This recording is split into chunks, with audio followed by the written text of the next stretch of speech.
You can listen to The Professional Left wherever you get your podcasts on Netroots Radio or at our website, proleftpod.com, where you can also contribute to this podcast.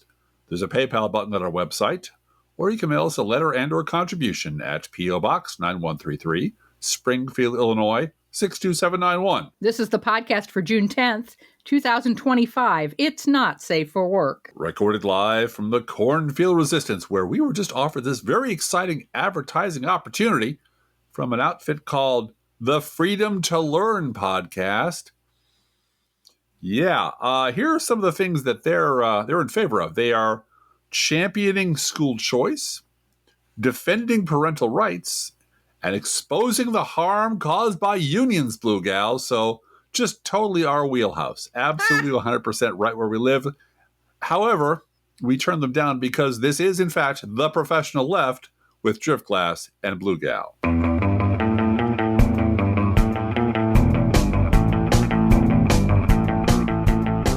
Yeah, I don't know who they think they're dealing with. I don't either. I have no idea, but yeah.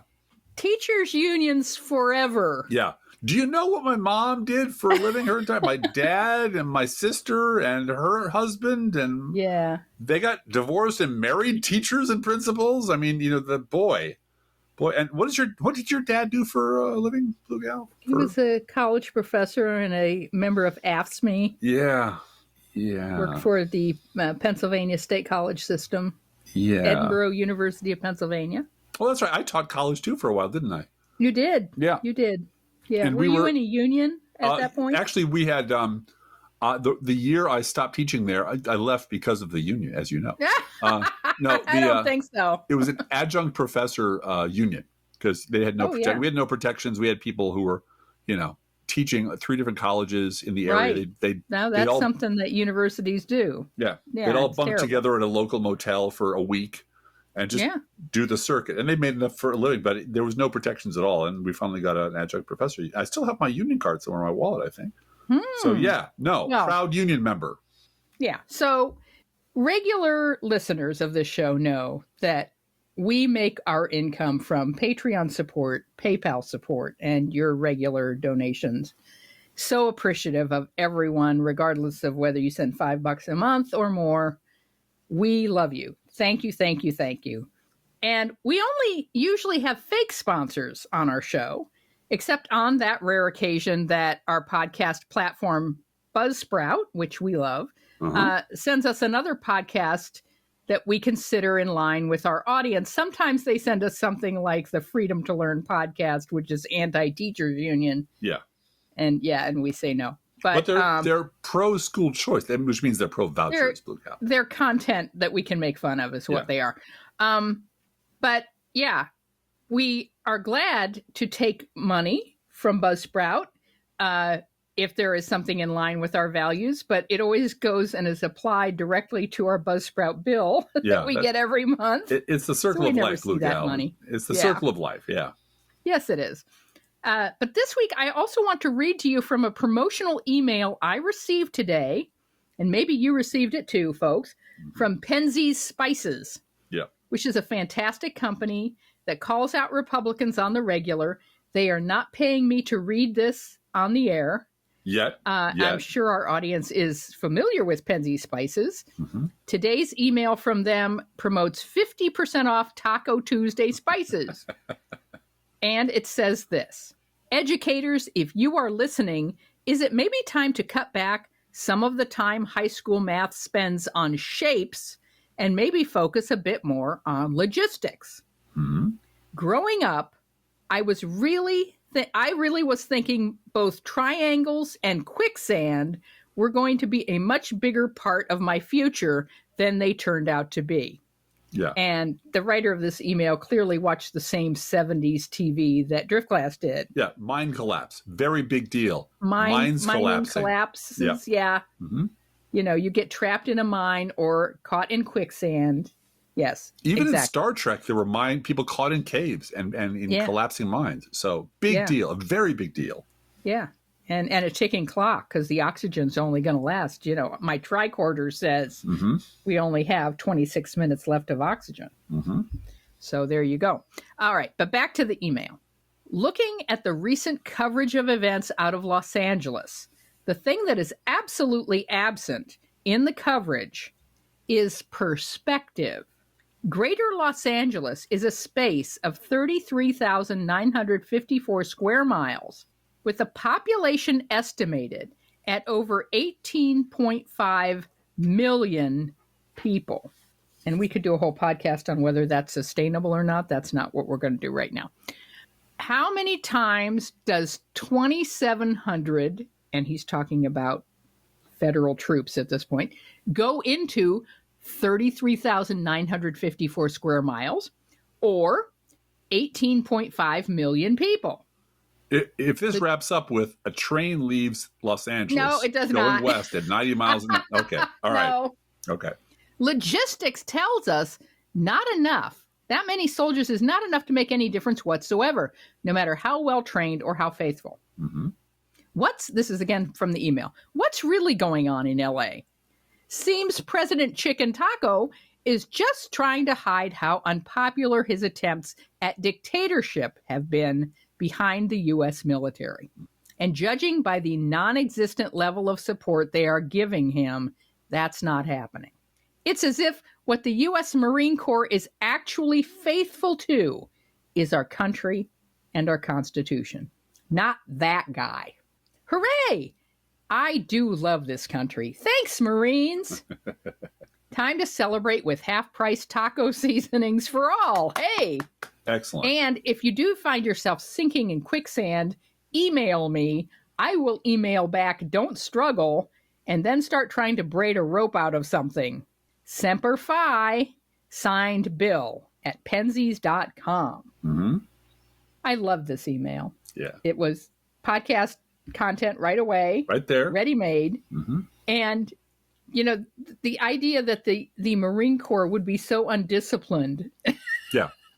That they would run in and crack heads open for Trump. Yeah.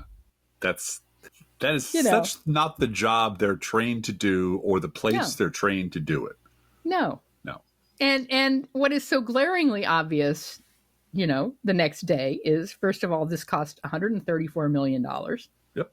And there are people throughout the country who are still trying to rebuild from tornadoes and floods who really could have used the U.S. Marines to come in and help out, clear debris.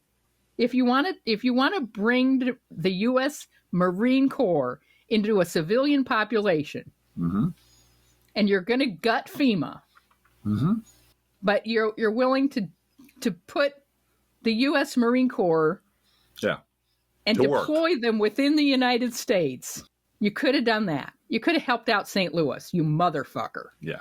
Well, but it doesn't sound as cool to say. It's not macho. Well, speaking of influential 70s shows, influential 50s movies were send the Marines.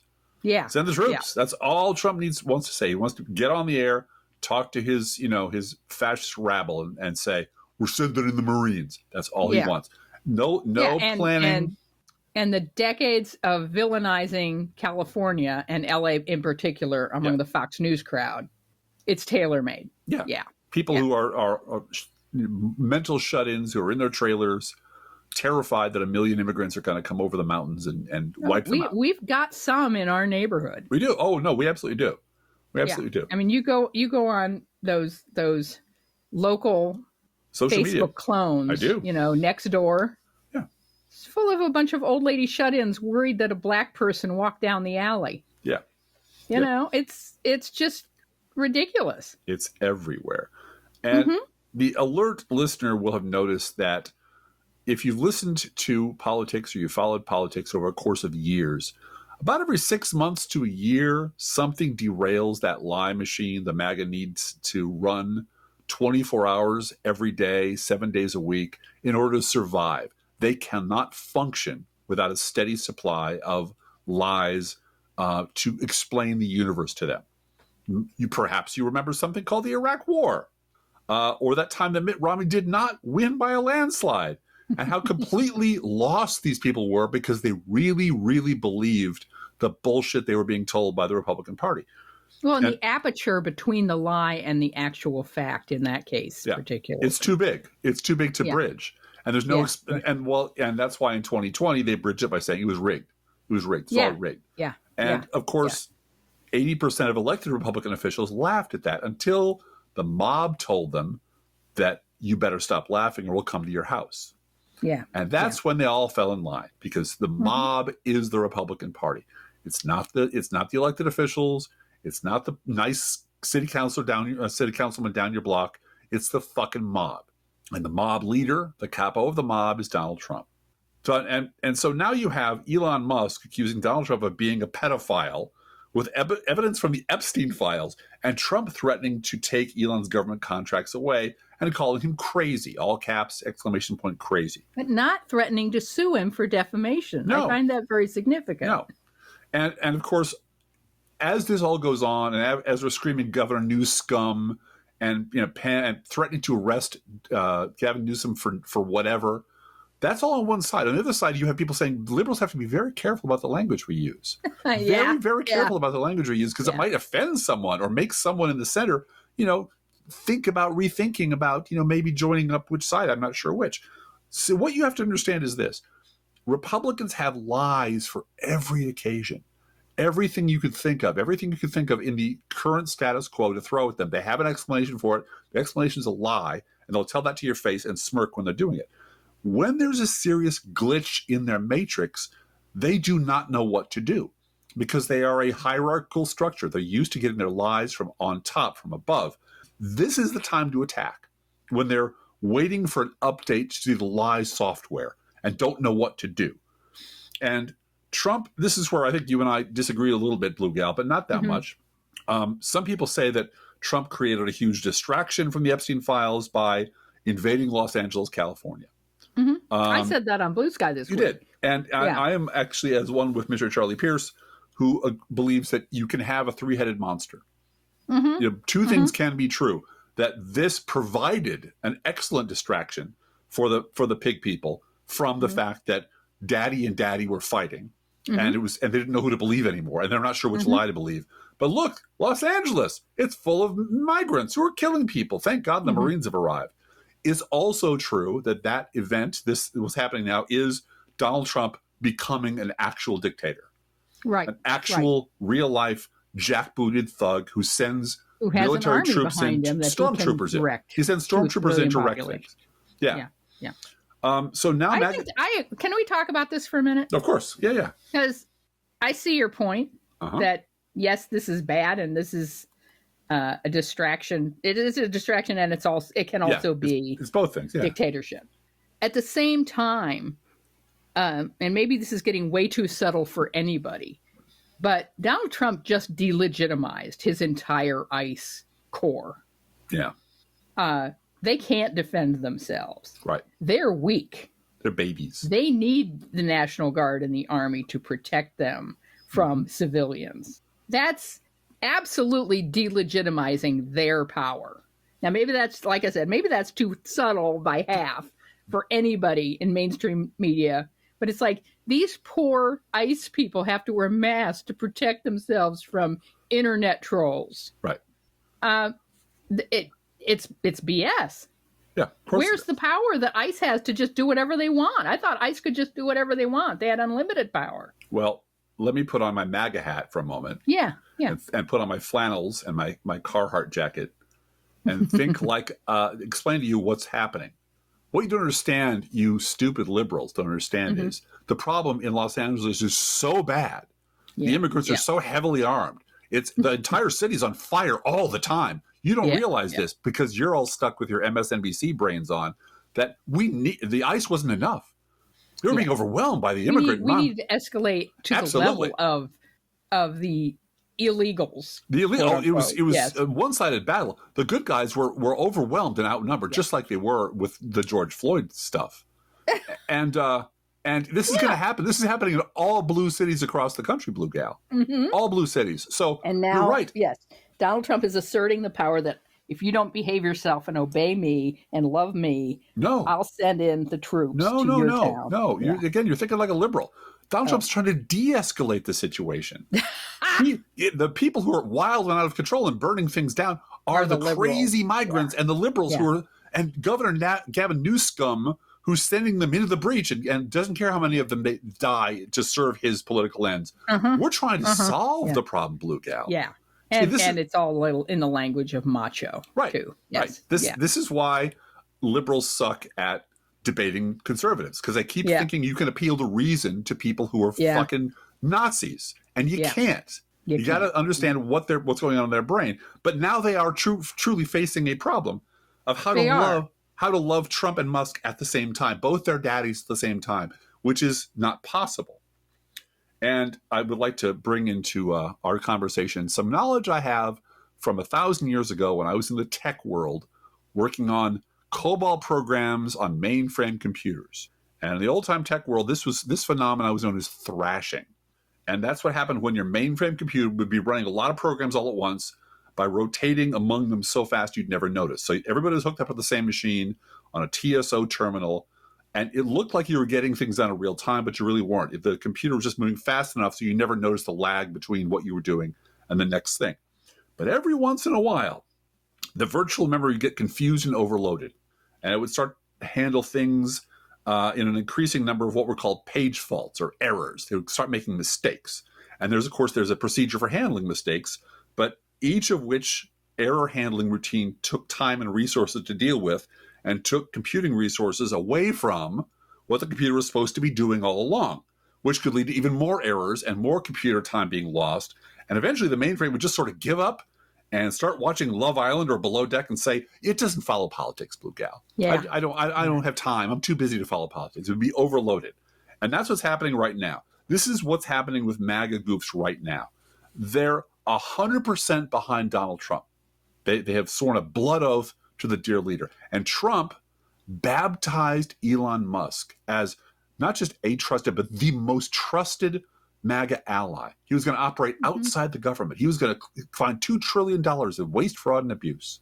So they got 100% behind Musk, right? He was baptized by the big man himself. Didn't matter how much damage Musk was doing or how much the Doge people lied or how obviously drugged up and crazy he was.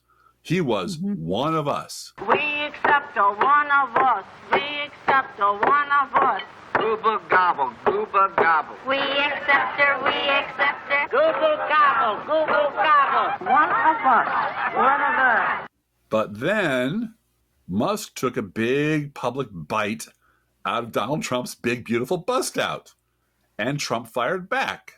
And then Musk escalated. And then Trump re-escalated and sent in the social media equivalent of the Marines.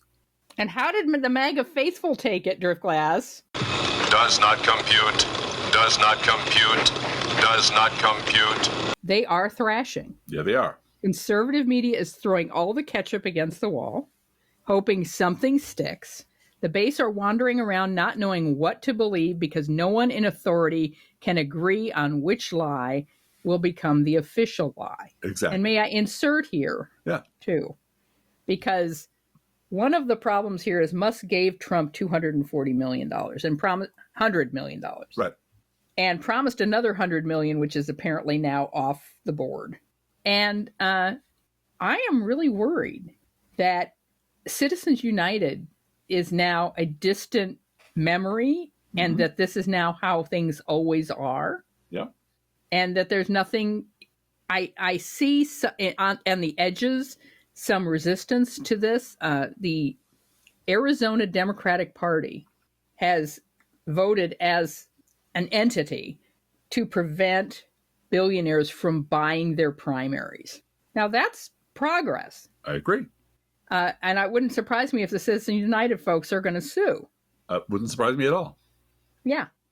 But, you know, Bernie Sanders and AOC have not lost the string on that one of realizing this is about money in politics. And this is about privatization. I was so mad at Seth Meyers this week for basically doing our podcast. But I was at the same time happy to see someone on television saying, why did we privatize the space program? How about Elon Musk contributes to the space program by paying taxes? There you go.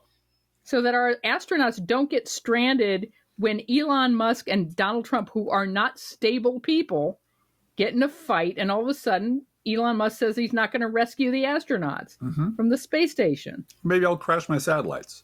Yeah. Or maybe I'll just not shut down Starlink. Right. You won't Maybe have I'll do any that. internet at the White House forever. Yeah.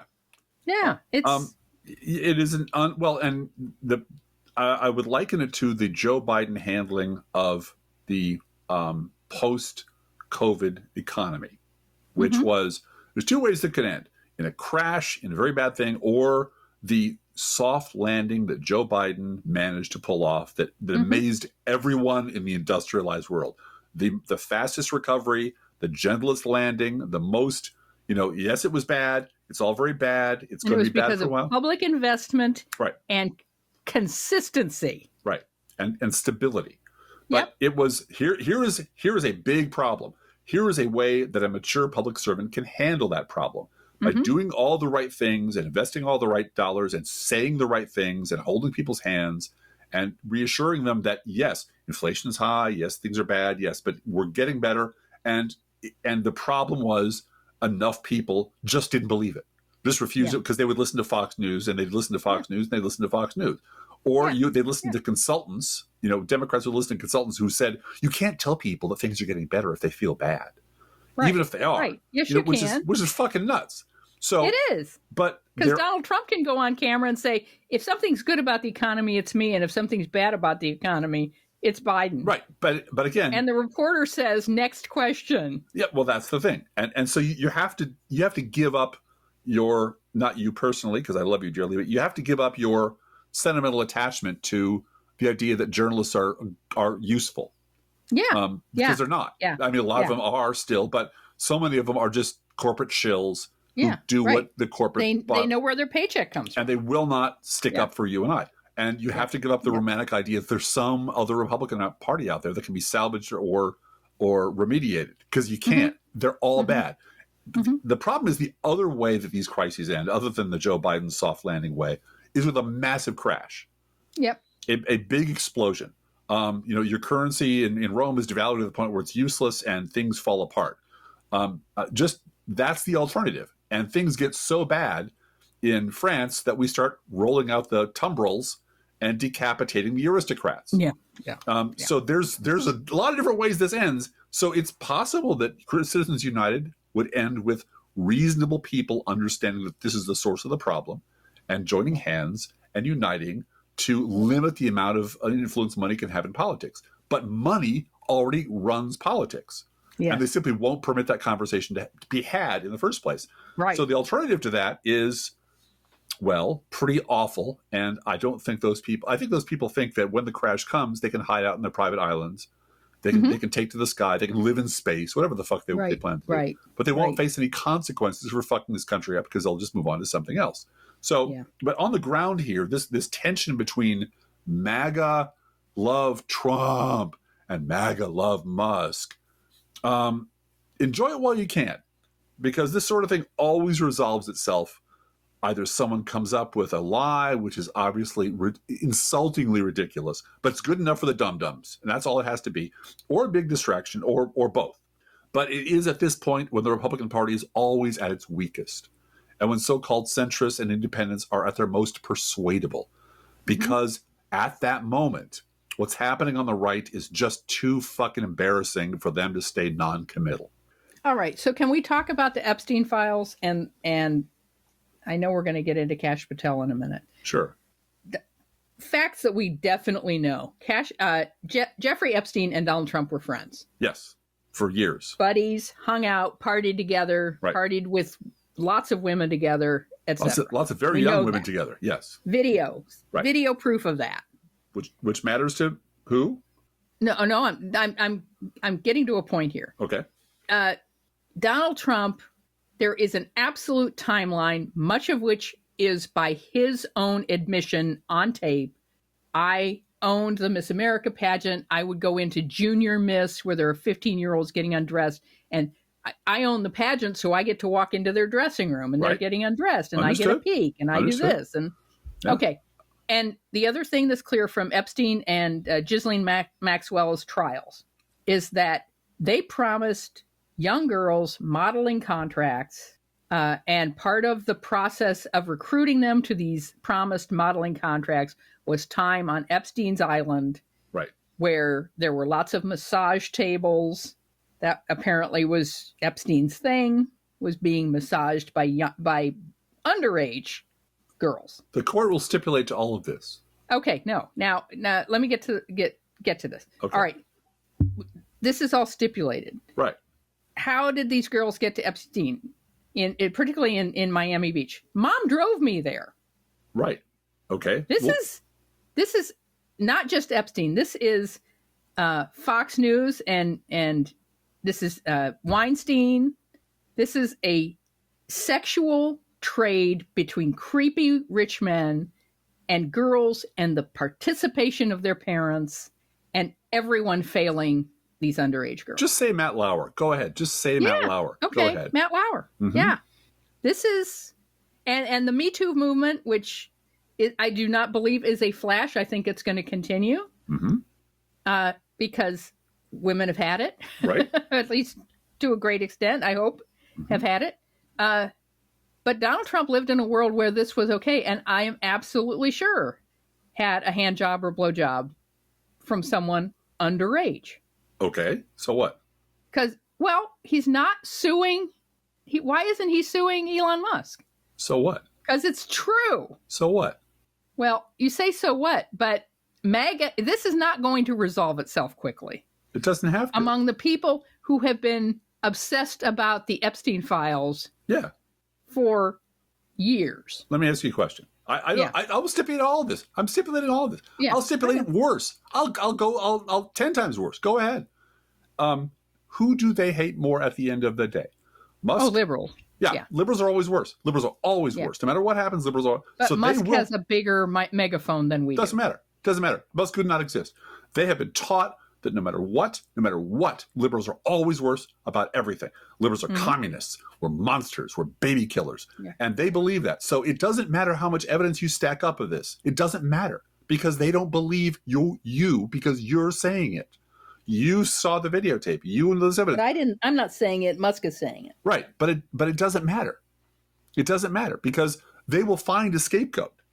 So you are saying that Musk is going to fail. Is that your prediction? Let me go where I'm going to go.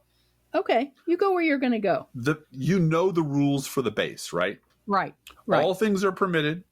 All racism is permitted and approved of.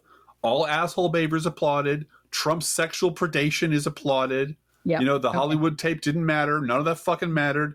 Right. Because when you're a jet all the way, blue gal, from your first Reagan vote to Invasion LA, right? Mm-hmm. You're in the club all the way, unless you shit talk Trump, right? If you shit talk Trump, that buys you an instant Klingon High Council decommendation. You know, they all turn their back on you and hit you with a pain stick, and you got to leave the party forever and ever. You're branded for life, and you're cast out for good. Unless what, blue gal? Unless Trump forgives you. That's right. If Trump absolves you, and that's why this case is tricky. It is.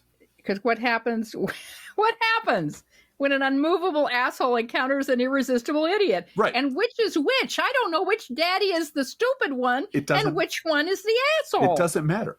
What matters right now is there's a sense of MAGA confusion. Yeah. Right? And they don't know what to believe. They're thrashing. So what? Eventually, we know how this ends. Now is the moment when, if we had a giant megaphone and we had anything like a news media that was willing to carry any water at all for the truth, you would be attacking this every day, every single fucking day. But remember, anyone who says anything bad about Trump is automatically discredited. Therefore, any source that comes in and says he was in the files must be lying because they're saying bad things about Trump. It's a closed ecosystem. It Absolutely. doesn't fucking and what matter. is the number one excuse with all of this is Democrats would have found this years ago. Right. It doesn't matter. It could be. Doesn't matter. Any excuse. I don't think we understand sufficiently I think you're still clinging to some sense of reason. That this isn't a cult. No, Yes. the number one excuse could be because it's Tuesday. It doesn't matter. These people are no longer functionally adult, sentient human beings. They're fucking robots. And one thing about robots is you can reprogram them all day long. Yeah, and they'll do anything you say. These people have let themselves become husks, have become zombies. And it does. So everything you're saying is 100% true. I wish we lived in a world where it mattered. Maybe that was true 40 years ago when Watergate happened. Yeah. When Republicans could still feel, had a conscience and cared about things. Yeah. They don't anymore. So all of well, why don't we sue them? It's been programmed out of them by Fox. Fox has won over that segment of the population. So why doesn't he sue 39%. them? Why doesn't he sue them? Because, well, I don't know, because he runs the courts? Because he'll take it to Texas and it'll be thrown out because the Supreme Court will shit on it? I don't know. It doesn't matter. None of this matters. He knows the bottomless pit of money that Elon Musk has. And there's to keep this in the news. And he would rather invade Los Angeles and be a macho man for all of the reasons that he's doing it. And so which do you think? Then lose out to Musk, who can hire way better lawyers than Trump can. Right. Yeah. And so which do you think Musk cares about more? That his good buddy, who he knew about all along, was in the Epstein file. His good friend Donald Trump is threatening him or was putting this big, beautiful bill. Remember, that's how this all started. The whole thing started. Does he care about that, or does he care about the fact that we're rolling troops into Los Angeles? We're going to clean that place up. And I'm a macho man for doing it. And then we all move on. Not all of us, mind you. We a bunch of us sit around going, I sure wish we had a media. I sure wish we had some big old megaphones. What we don't.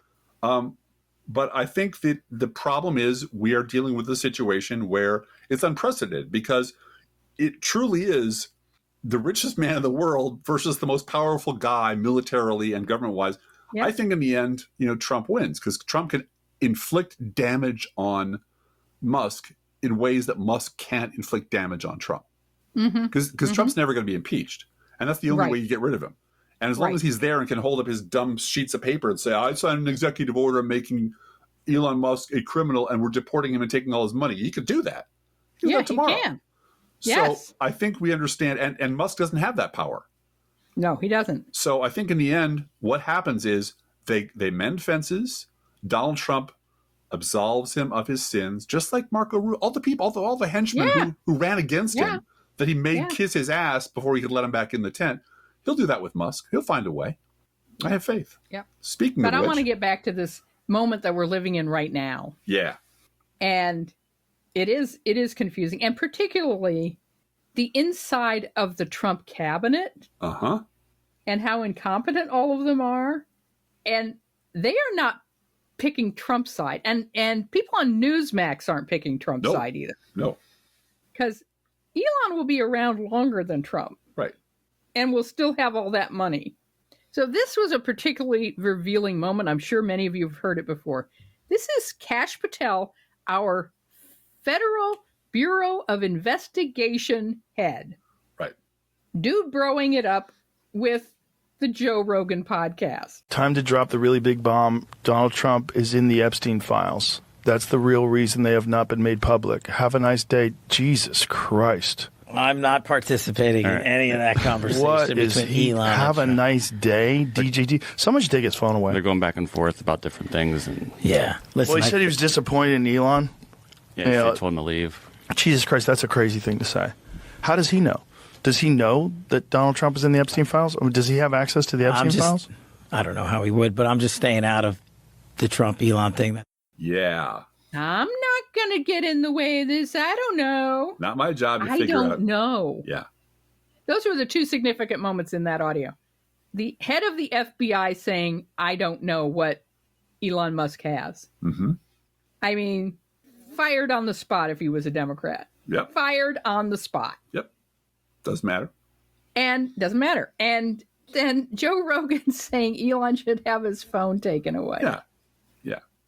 Because this is crazy. Because this is not right. This is crazy. I'm picturing Kash Patel as the sheriff of Dodge, marshal of Dodge City. And somebody comes running into his office, says, Sheriff, There's a gunfight going on. 2 people shooting at each other. And he sits there and goes, that's not my job. That's not my job. Right. I'm not getting involved in that craziness. Oh, those people have big guns. I'm not getting in. Well, that's because Kash Patel works for Donald Trump and he works for Elon Musk. Right.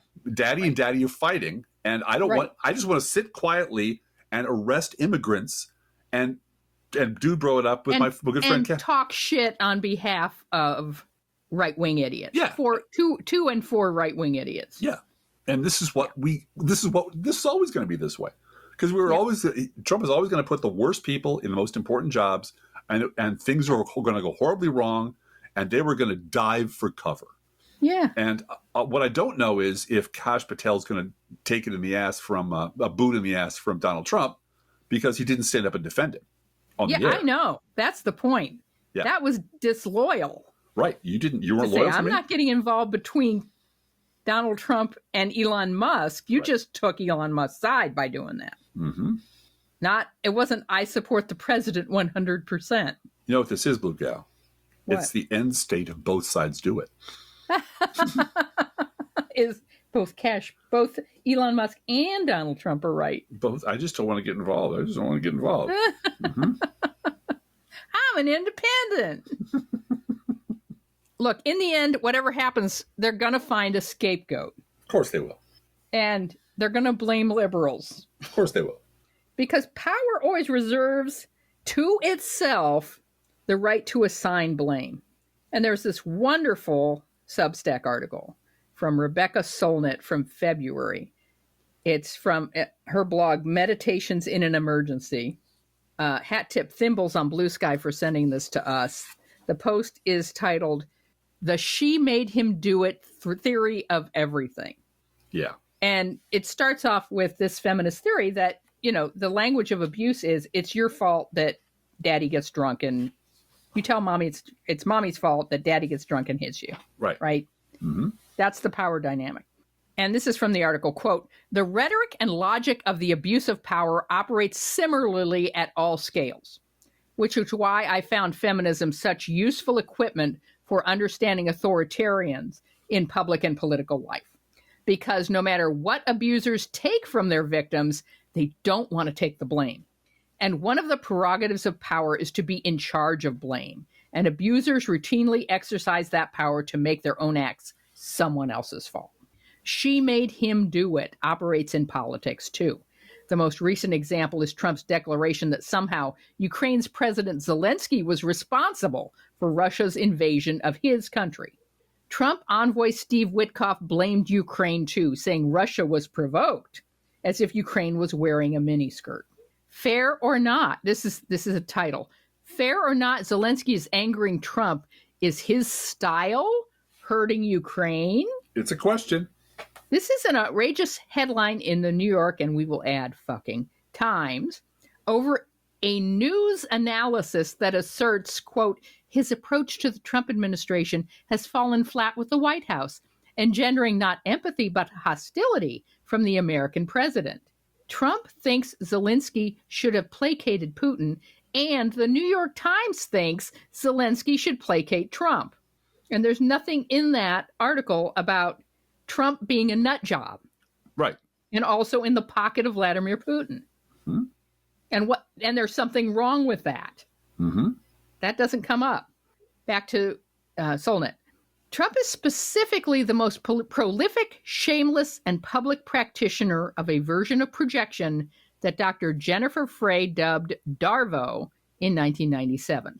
That's an acronym for Deny, Attack, Reverse Victim and Offender, and it is a frequent technique of abusers, and particularly narcissistic abusers, I would add, to shift blame to victims. Among his many DARVO moves, Trump has accused his rivals of trying to steal an election, and Zelensky of being a dictator. Exactly. We're still continuing. This is such a good article. In mainstream discourse, it's become standard to blame the excesses of the right on liberals. The left, feminists, Black Lives Matter, affirmative action, environmental protection, and BIPOC and LGBTQ people. It's a way that the right is granted masculine prerogatives, and the left feminine responsibilities for the right's behavior. Mm-hmm. It's also routine to blame the Democratic Party for what the Republican Party does. The two parties are unconsciously regarded as akin to a husband and wife in a traditional marriage, in which it's the job of the wife to placate and soothe the husband and help him realize his goals, or be held responsible for his outbursts and outrages. And this goes back to the Democrats will save Social Security for us. Right. Doesn't matter what we I do. need it. Mhm. Oh, Medicaid, I need that. So Democrats won't let that get taken away from me. They won't let me get hurt. But I'm going to vote for Republicans because I want the waste, fraud, and abuse removed. Right. And Right. the immigrants. And liberals are terrible. And anyway. immigrants. Yeah, immigrants getting it. Right. Mm-hmm. Back to Solnit for one more paragraph. And in the same way, the diverse population left of center is supposed to make nice to the right or be responsible for when the right goes wrong. These stories amount to the left was so annoying about pronouns, or liberals made people feel so guilty about plastic straws, they had no choice but to get on board with the second coming of the Third Reich and the destruction of the planet. Yeah.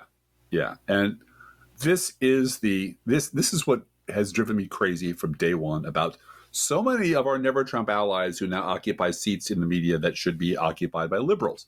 Because they still blame liberals. They will still, at the drop of a hat, Mona Charen, Charlie Sykes, Tom Nichols, a whole fucking battery of these people will always say, well, yeah, maybe if the left hadn't, maybe if liberals hadn't, maybe they went too far. You know, this trans thing, there's a girl, a boy, whatever, in some state who won a swimming contest. And, you know, the left has to take responsibility for that.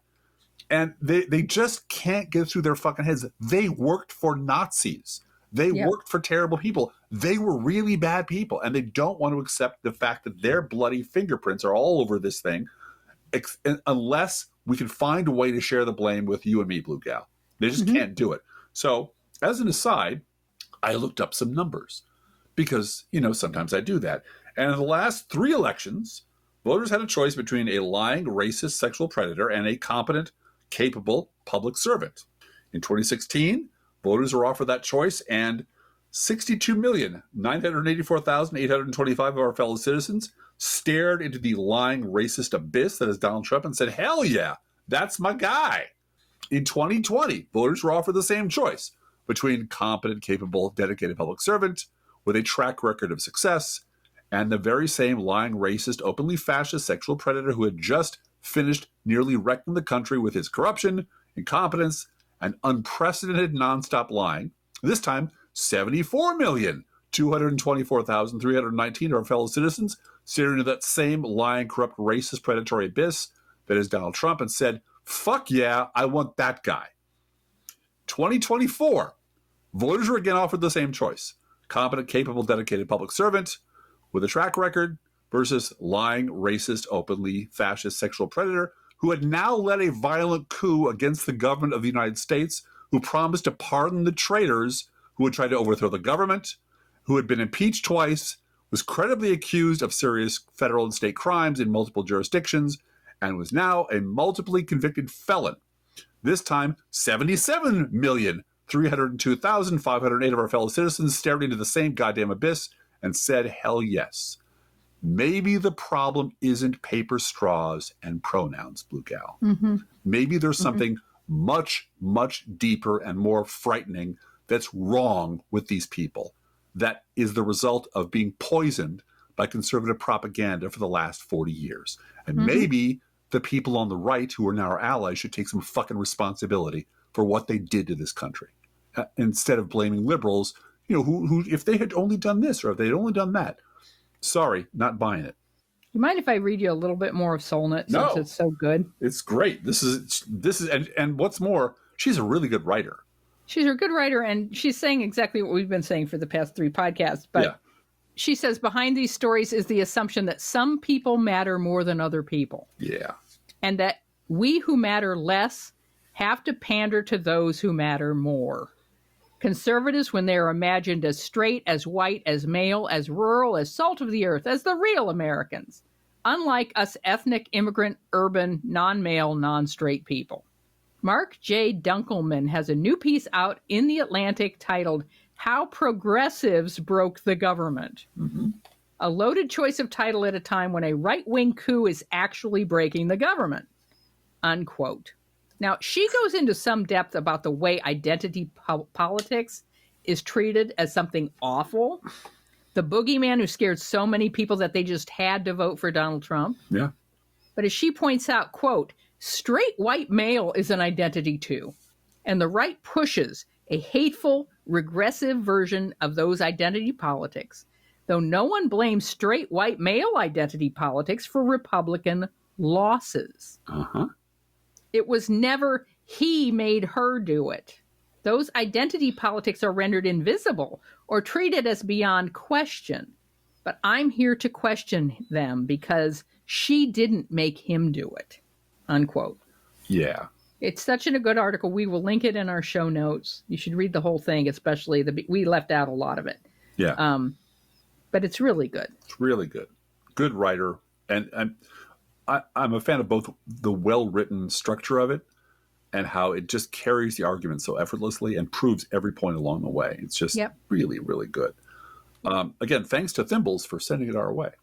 Yes. And when we're talking about blame and responsibility during the before time, gentlemen's Norm Ornstein and Thomas Mann come to mind because they broke a cardinal rule of writing about politics and this is going to be a little bit of a language lesson, so strap in. We've had the math.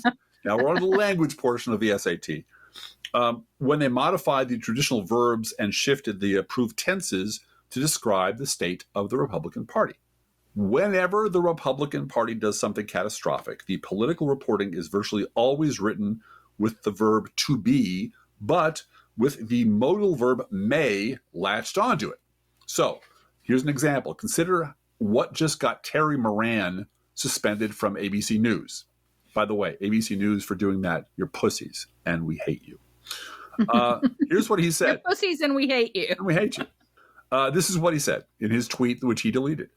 Stephen Miller is a man who is richly endowed with the capacity for hatred. He's a world-class hater, and Trump is a world-class hater, right? That's what he said. Now, take the word is and conjugate it with a modal verb to modify it. Suddenly, Stephen Miller is merely a man who may be richly endowed with the capacity for hatred. Or make it innocent by giving it that Cavuto question mark from Fox News. Magically, Trump is a world-class hater becomes, is Trump a world-class hater? Question mark. If he'd written that, he wouldn't have gotten suspended. Who knows? Who can even say? And once you've done that, as a lazy and morally objectionable journalist, you can then dress it up with all kinds of ornaments. Like, some people say he is, his supporters disagree, and then it's just a spat between two sides, and who even knows who's right? So we're just reporting the controversy, Driftglass. It's a controversy, and we're reporting on it. Is he? We don't know. The other big way for journalists to chicken out is by applying, this should appeal to you logic folks out there, Zeno's dichotomy paradox to some terrifying trend. Zeno's dichotomy paradox basically says that, for example, an arrow traveling through the air will never hit its target because first it has to travel half the distance to the target and then half the remaining distance, and then half of that, and half of that, and half of that. So it can never actually reach its target. It's impossible to reach its target because there's always a halfway point between where it is and where it's going. So if you apply that to journalism, the depraved trajectory of the GOP can never actually arrive at fascism because first it has to travel half the distance to fascism, and then half the distance of that remaining, and then half of that, and half of that, on and on forever. Mm-hmm. Which means that the bad thing, the final line to be crossed, is always, always going to be safely off somewhere in the future.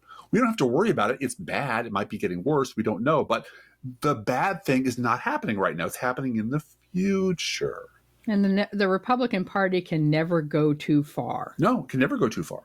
It can never go too far because there's no end point. There's no way to measure what you're distancing yourself towards because it's always in the future. Mm-hmm. And this is how Norm Ornstein and Thomas Mann got themselves blacklisted. And this is the title of their April 2012 column. And I want you to remember, this is in 2012. This is during the before time. This is during the before Trump. This is what they were saying. This is what got them blacklisted. Quote, let's just say it. The Republicans are the problem, unquote. That was the headline. No future tenses, No modal modifier suggesting this is somehow up for debate. No, are Republicans the problem? No, if trends continue, some people say Republicans may become the problem in the future. No, none of that bullshit. Instead, they just stated a plain fact. Republicans are the problem. And everybody in D.C. read this article. Everybody read it, and nobody talked about it. Yep. And they were blackballed off of TV for a year, I think. They were on television all the time because they were like these centrist, middle-of-the-road political scientists. They were never terribly controversial until I think Chris Hayes brought them back on. Yeah. But it was months and months or a year after because you can't say this shit. Because no matter how trusted you are or how many credentials you have or how many times you've been on television before, the legacy media will not tolerate that, especially in 2012, back when the entire legacy media and every famous never-Trumper you can name were mocking and deriding anyone who suggested such awful things, like liberal bloggers. It was all impossible. Now, Ornstein and Mann continue. This is the same article. Quote, Representative Alan West, a Florida Republican, was recently captured on video, asserting that there are 78 to 81 Democrats in Congress who are members of the Communist Party. Let that sink in. Of course, it's not unusual for some renegade lawmaker from either side of the aisle to say something outrageous. What made West's comment right out of the McCarthyite playbook of the 1950s so striking was the almost complete lack of condemnation from Republican congressional leaders or other major party figures, including the remaining presidential candidates, unquote. It's true, boys and girls. They were calling us commies well before Trump showed up. Mm-hmm. And how did the Republican Party leadership deal with clowns like Alan West? Quote, it's not that the GOP leadership agrees with West, it's that such extreme remarks and views are now taken for granted. It's just the fucking wallpaper of the world now. No one even notices it anymore until liberals punch back. And then it's, oh my God, both sides. Back to the article. We've been studying Washington politics and Congress for more than 40 years, and never have we seen them this dysfunctional. In our past writings, we've criticized both parties when we believed it was warranted. Today, however, we have no choice but to acknowledge the core of the problem lies with the Republican Party. Now, here and now, not in the future. Right now, the Republican Party is the problem. Back to the article. The GOP has become an insurgent outlier in American politics. It is ideologically extreme, scornful of compromise, unmoved by conventional understanding of facts, evidence, and science, and dismissive of the legitimacy of its political opposition. When one party moves this far from the mainstream, it makes it nearly impossible for the political system to deal constructively with the country's challenges, unquote. Yeah, 2012, this was true way back when the only people saying this were these guys and a bunch of liberal bloggers, and we were called stupid and crazy and alarmist and foolish. And you know what? GOP leaders are completely cool with all of that, just as they were A-OK with the millions of bigots in the base, and the gun nuts, and the homophobes, and the white supremacists, and the radical evangelicals. It was a party gift-wrapped and ready to give itself completely to a demagogue like Donald Trump. And then comes my favorite section, and you'll know why. Remember, this is written again by these two guys in the before time of 2012. Quote, both sides do it, or there is plenty of blame to go around, are the traditional refuges for American news media intent on proving its lack of bias, while political scientists prefer generality and neutrality when discussing partisan polarization. Many self-styled bipartisan groups, and I'm sure you can name off 20 or 30 of them all by yourself, in their search for common ground, propose solutions that move both sides to the center. Oh, God. A strategy that is simply untenable when one side is so far out of reach. It's clear that the center of gravity in the Republican Party has shifted sharply to the right. Its once legendary moderate and center-right legislators in the House and the Senate, think Bob Michel, Mickey Edwards, John Danforth, Chuck Hagel, are virtually extinct, unquote. Now, I have some breaking news. Okay. ABC has fired Terry Moran. You know what we said about your pussies and we hate you? Boy, do we hate you. Boy, do we fucking hate you. I have the article here in front of me from Brian Stelter at CNN. Oh, wait a minute. Before you read it, let me just say, oh my God, they should take Terry Moran's phone away from him. I don't want any part of this. I don't want any part of this. I don't want to any take part of sides. this. I don't want to take I don't wanna take sides. any sides. I'm not going in between Terry Moran and No, we're definitely taking sides. We're 100% taking sides. Oh, yeah, So go. Moran had written, hatred is only a means to an end for Trump, and that end is his own glorification. Mm-hmm. His own glorification is his spiritual nourishment. Miller, on the other hand, hatreds are his spiritual nourishment. He eats his hate. Right. And ABC took immediate action and suspended him. Right. But it turns out that Terry Moran's contract was about to expire and actually expires this Friday. The fact that Moran was at the end of a contract cycle, his deal set to expire on Friday, made it easier for ABC to take swift action and depart ways with him. At ABC News, we hold all of our reporters to the highest standards of objectivity, fairness, and professionalism. Yeah. And we remain committed to delivering straightforward, trusted journalism. All right. You might remember, I won't go into this. I will do a whole thing on it some other day. But you might remember that one of the chief political analysts for ABC News for many, many years. Remember his name? Matthew Dowd.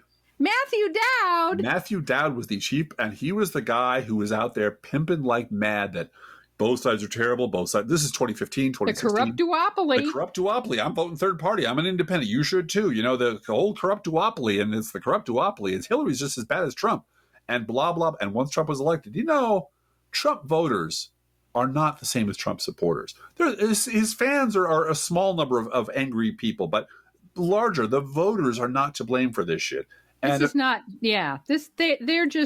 there are reasonable Republicans out there who just voted for Trump. Right, millions and millions of them. And eventually he backed away from that. But my favorite part of his career is when he picked a fight with me personally on Twitter. He called my viewers stupid. I don't believe Terry Moran ever called anybody who read my blog stupid. Didn't love the truth.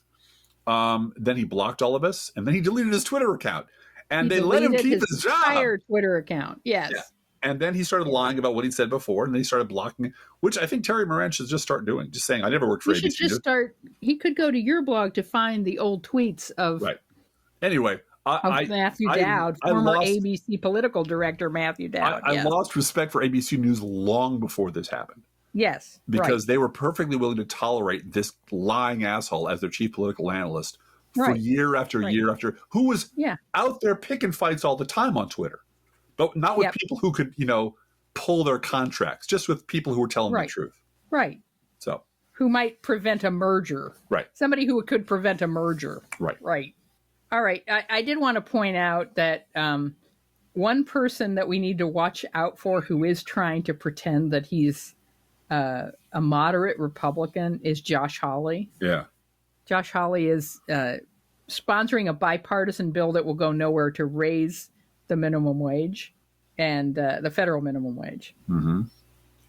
And other senators, other Republican senators, I don't see why we even need a minimum wage. Yeah. At the federal level. Why do we even need that? It should be, because they've always been this way. I just did a massive post at my blog. You're all welcome to read it about the Clinton years, the deficits, the minimum wage. But this is minimum wage and raising taxes are things that Democrats have done. Bill Clinton did both of those things. No Republican, in the face of being told deficits will destroy the country tomorrow unless you do something today. Drop all your liberal ideas, all this fantasy about Social Security, Medicare, Medicaid, stuff like that. Put all that on hold because the deficits, who knows how they even got here, must be addressed right now. And he said, fine, we're going to have to raise taxes a little bit. And they said, oh, fuck no. Oh, no. Yeah. You're just going to have to cut Social Security, Medicare, Medicaid, and welfare programs for poor people. Because that's why we created deficits. So you'd be forced to do this. Yes, and we're forcing you. And so the vote was in the Senate 50-51. Al Gore cast the deciding vote. And the other thing that Clinton tried to do was raise the minimum wage, which he did do. Not a single Republican vote. You know why? Because raising the minimum wage even a nickel would destroy this country. They've always been this way, which is why Donald Trump is the greatest Republican ever. Yeah. He has, because they don't care about any of this shit. They care about social issues to whatever extent those social issues can be used to get rubes and bigots to the polls to vote for them so they can have tax cuts. That's all they care about. For billionaires. That's all they get. That's all they've ever cared about.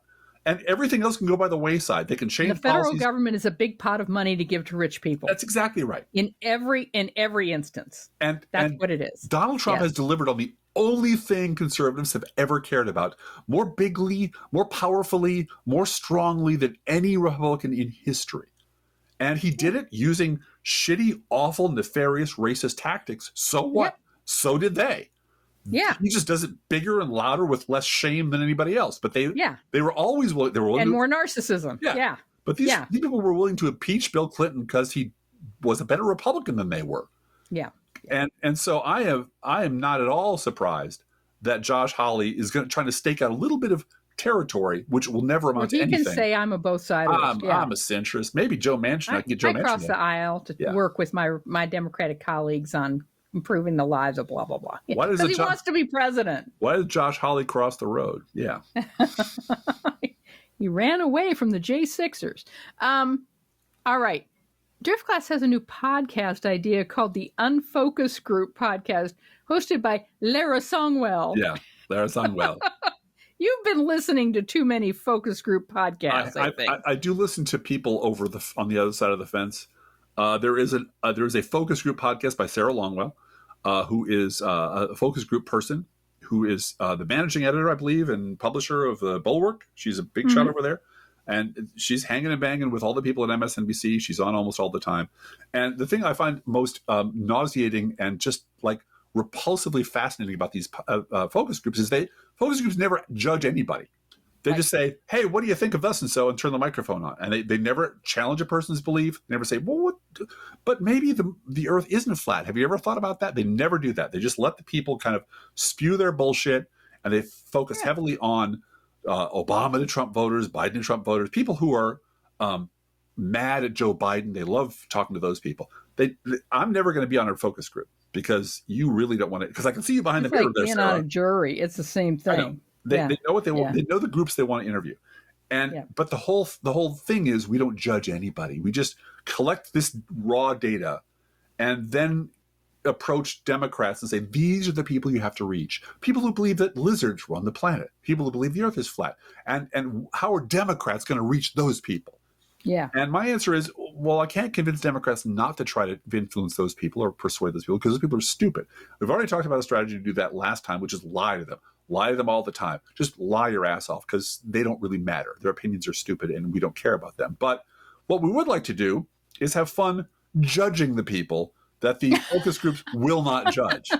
So like maybe next time on our podcast, we can do a feature called Latinas for Trump. How stupid are you? And so forth. So I voted for Trump because he's not a politician. Not a politician. He's not going to come for my people. Oh my God, he came for my people. How could that have happened?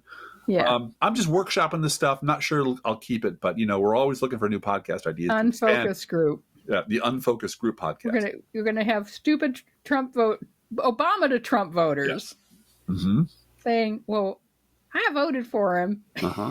I didn't know enough about Kamala Harris. I'm confused because she's like a lady Trump. And also, I have to say that this past Sunday, Driftglass watched the Sunday shows. Yeah. What did you learn on Sunday, Driftglass? One of my readers quoted "Hurt" by 9 Inch Nails and the Johnny Cash cover. I hurt myself today to see if I still feel. Did you just watch it to see if you still bleed? Because kind of. I haven't done a Sunday show retrospective in a long time. I used to do a lot of them every week. I was like clockwork. I do a deconstruction of the Sunday shows. They were terrible. They remain terrible to this very day. I finally just said I'll do them once in a while, but nothing I say is changing them. They're just getting worse. They're only getting worse. And it was terrible. It was just fucking awful. It was the first person up was James Langford. It was Kristen Welker. I believe I said Kristen Welker looked like she was on day 3 of a staring contest with the moon. Her eyes were just bug-eyed the whole time. No blinking at all, just staring as big and wide as she possibly could. And she had what was clearly like a punch-down block, which is where I've got 9 questions. I've got 11 minutes. I got to zip through them all. 1, 2, 3, 4. So there was nothing. It was like, what do you think about this? It's just an opportunity for him to lie then with no pushback. He lied all the time. He lied about every single thing. As you know, Blue Gal, raising taxes always decreases revenue. Oh, yeah. And so the only way we're And going the trickle down. They're back to the trickle down. And like that was the same lie that Steve Mnuchin was telling in 2018 is the lies that Langford was on there telling yesterday or the day before, which was, oh no, we're going to get rid of the deficits by cutting taxes because it's miraculous and it's upside down day. There was one fleeting moment where Welker says, but what about, and he just rolled over her because he knew he was talking to a corporate shill who couldn't stand up to him, or else she'd be Terry Moran out on her ass. So we can't have that. Right. So I think that's why ABC fired him. Yeah. This is now the example. Yeah. We talked about Melissa Harris Perry's career skull up on a pike. Yeah, her resume on a pike. To MSNBC. You told her this happened to you. And this is the same thing. Yeah. So she just sat there like a deer in a giant headlight, staring in his face. And then, so he was off after 7 minutes. Thank you very much. The pleasantries, and off he went. And he just lied and lied and lied and lied. Then on comes Cory Booker. Cory Booker. And Senator Cory Booker asks him, I believe, exactly the same questions in the same order. But it's like, gotta hurry up. I gotta get to whatever the hell, selling dick pills or what have you. And I gotta get up to commercial, yeah. Cory Booker was fine. He was fine. But I had this countdown clock going in my head. When's he going to get to it? When's he going to say it? Come on, Cory, say the thing. You know you want to say the thing. He was good about Abrego Garcia. He was good about immigration. He called Trump a naughty bad man, which is great. But then we get to the subject of Elon Musk, and are you going to take money from Elon Musk, et cetera, et cetera. And suddenly it's like, this is not a left or right thing, Blue Gal. This is a right or wrong thing. And my eyes are rolling back into my head. And the problem is this left-right divide in this country. And at that point, I'm like, so what you just did, as far as I'm concerned, is you just set fire to everything you just said. Because you know what? Taking women's reproductive rights away from them was bodily autonomy from women is gone. And that's a right or wrong issue, not a left-right issue. And that's what the right did. Go down all the list of all the things you were against, who was on one side and who was on the other, Cory Booker, but he can't fucking say it. He is wired not to blame the other side. Because, if we just all come together. And I'm fucking sick of it.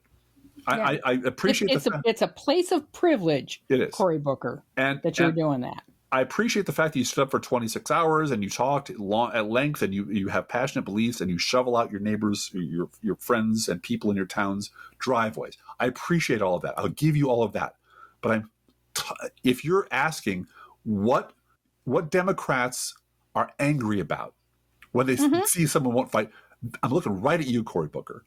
Because, yes, this is a fucking left or right problem. Yes, this is a Republican-Democrat problem. You are not fighting when you say that. And the left-right divide is because the right are fascists and we're not. And if you can't say that, then shut the fuck up and step aside for someone who can. All other good things, on your record forever, you get your picture up in the Senate, that's fine. But I'm done with you. I'm done with this bullshit about pretending that there's a center you can retreat to when you fucking well know there's not. And that's the end of my little discussion. The end of Drift Class's little rant for today. Well, the Sunday shows on Thursday. And that's why I don't watch the Sunday shows anymore, because they're all like that, and they're all like that all the time. Yeah. They're just a corpse looking for a grave. It is not public service, that's for sure. No. All right. Feel free to write to both of us at proleftpodcast@gmail.com. We love hearing from you. Be aware that if you write to us at any of our addresses, we reserve the right to read your email. Did you know that Donald Trump is quite possibly in the Epstein files, Drift Class? I've heard that.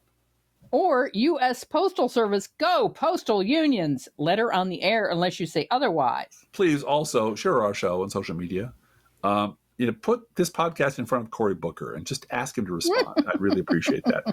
Because if you love this podcast, maybe you can get someone else to listen to it too. We get a lot of people who do that, and we get some thank you notes from people who saying, my brother, my sister, my roommate, whatever, turned me onto it, and I really appreciate it. So thank you for doing that. Hey, Drift Class, how are the Internet Kitties doing this week? Well, Blue Gal, the Internet Kitties are protesting Taco Tuesday because every day should be Fish Taco Tuesday. Let's think about living. Think about living. Let's think about loving. Think about loving. Let's think about the hooping and the hopping and the popping and the lovey-dovey. Let's forget about the wine and the crying, the shooting and the dying, and the fellow with a switchblade knife. Let's think about living. Let's think about life. The Professional Left podcast is recorded under a Creative Commons license. Copyright 2024-25, GGBG Productions.